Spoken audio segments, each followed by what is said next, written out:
In this presentation, we will take a look at our second method, our second approach to the recording of equipment within QuickBooks. For more accounting information and accounting courses, visit our website at accountinginstruction.info. This will, in essence, be our second method we will have. It'll be both the second and the third method, in which case we will have entered the equipment as the fixed asset and record the loan. We'll talk about that in terms of the second method, how to record the equipment if we record the loan related to it as well. And then in the next section, we'll talk about what to do about that loan that we will have. So our goal here is this. We have equipment that cost the $15,000. We paid the $9,000 for it and financed the $6,000. If we see what happened on our check register, we know based on our cash basis method that $9,000 cleared the bank. That's what started this whole discussion. We saw, $9,000 cleared the bank. We asked the client about it, said that's a pretty large amount. What is that? It doesn't look like office supplies. You paid Office Depot. Is it purchase of equipment? They said yes, it's a purchase of equipment. And not only that, but they financed it and paid $9,000 and then financed the rest. It actually cost $15,000. So now we're going to say, okay, how can we record that into our system? To do this, we're going to open up our folder, the client folder here. We're going to go into the QuickBooks files. So we want the data files. We're going to open the more complicated data file, the QuickBooks 3 data file. And we're going to open up this QuickBooks file. You can also find a backup file that will be at this point in time, so you can practice from this point in time in the practice data set. Here is our file. We got the Home tab open. We've got the Open Windows open. You can open the Open Windows by going to the View dropdown and Open Windows list.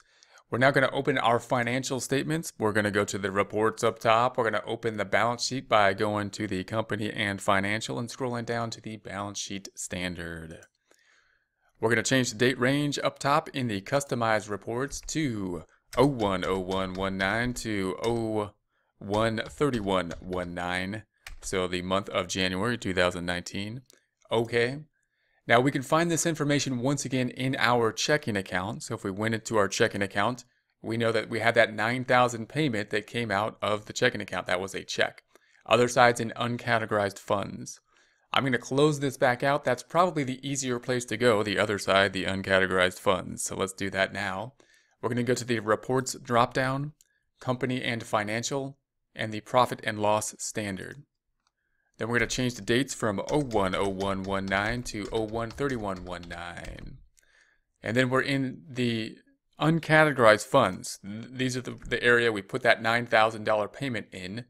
If we double click on it, we're going to say, okay, there's the $9,000 payment once again.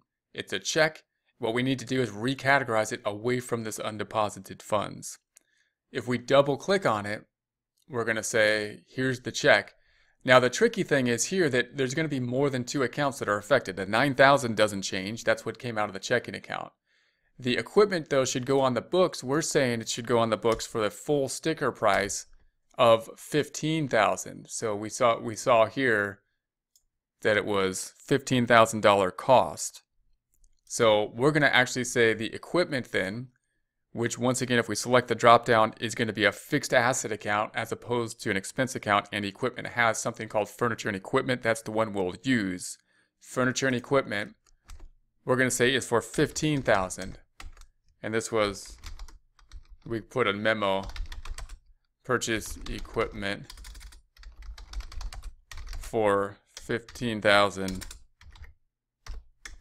and then we financed $6,000, something like that. We should probably put a memo, would help us here. Now the difference, if we tab through this, it'll actually put a negative difference there. It has to, if you tab through it, it'll say, we're not in balance. You have to have something else happening because this doesn't match this. It won't let us record it unless we put something else somewhere. What we want to do is create a liability account for a loan payable. If we scroll back up, they may not give us a liability account. Notice it's got bank, fixed assets, current assets, and then equity. Or we have current liabilities, but it's a payroll liability. So that's not what we want. We want to have a loan payable. We have to put a loan on the books somehow. So we could call that, I'm going to call it loan payable. That someone might call it a note payable. or something like that. The point is that it's going to be a liability type account, and you see the types on this side. So we're going to type it in there. You could say new account. I'd like to just type it in and then say tab, and it's going to say, do you want to set it up? We're going to say set up this new account, and we're going to say that it's going to be a loan type account. Now note, we could put it into loan here, or we can select the drop down and put it into an other current liability account. I actually typically use the other current liability account here. I'm actually going to keep it with the other current liability. And we have some different options. We could put it as a current liability or a long-term liability. But we want to make sure it is a liability account. And the difference between those two are, when is it going to be due? When is it going to be due in? How soon will it be due in? That's another area that we don't have to worry about too much here, because if there's a current and long-term portion, we're going to have to break that out if we want to make proper financial statements. And that's something the accountant would have to help us out with typically at the end of the year, or we'd have to do adjusting entries in order to figure that out in any case. So we're going to say other current liability, and I'm going to say continue. And there it is here. Here's the drop down, other current liabilities. We're not going to put it into any other subcategory. Note that you may want to, however, if you have multiple loans, actually put the loan number and have different loans, track them differently on our books here. And that could be useful, especially if there's only a few loans, because that'll give us an idea, a better way to track the multiple loans that are in place. Or we can put any multiple loans in place into the same loan payable, and then keep the documentation to provide the backup, the sub-ledger, to help us to know what these loans are. And so we're going to say save and close, and that's going to be it. So now we've got these 3 accounts that will be recorded. We probably want the same memo. I'm just going to copy and paste it here, and then save and close. So you have changed the transaction. That's okay. Yes. And if we refresh this, we're going to say it now has been moved from the uncategorized account. The 9,000 is no longer in uncategorized. Closing this back out. This has been refreshed. So the 9,000 is no longer in uncategorized. Where is it now? We have to go to the balance sheet. We're going to refresh this. And we see now that furniture and equipment's on the books for the cost, which was the full sticker price, $15. And we have the loan on the books as a liability of $6,000. So you can see our balance sheet's getting a bit more complex, and we've got this loan. So not too difficult to record that transaction if they give us that information. Note, we're still kind of in the same place as far as the profit and loss goes. Nothing's recorded as an expense under the simple method or this method. What will be recorded as an expense under either method will be depreciation, which we're not going to calculate under either method. We're going to provide this information to the tax preparer to help us calculate depreciation, and interest on the loan, which we haven't got to now. We won't have to deal with that until we see the loan payments that will be made, and we'll see those as they get paid on the bank statement. So once we see these payments, we're going to say, okay, how we're going to have to deal with that. So on the profit and loss side, we're basically in the same situation under the simple method and this method.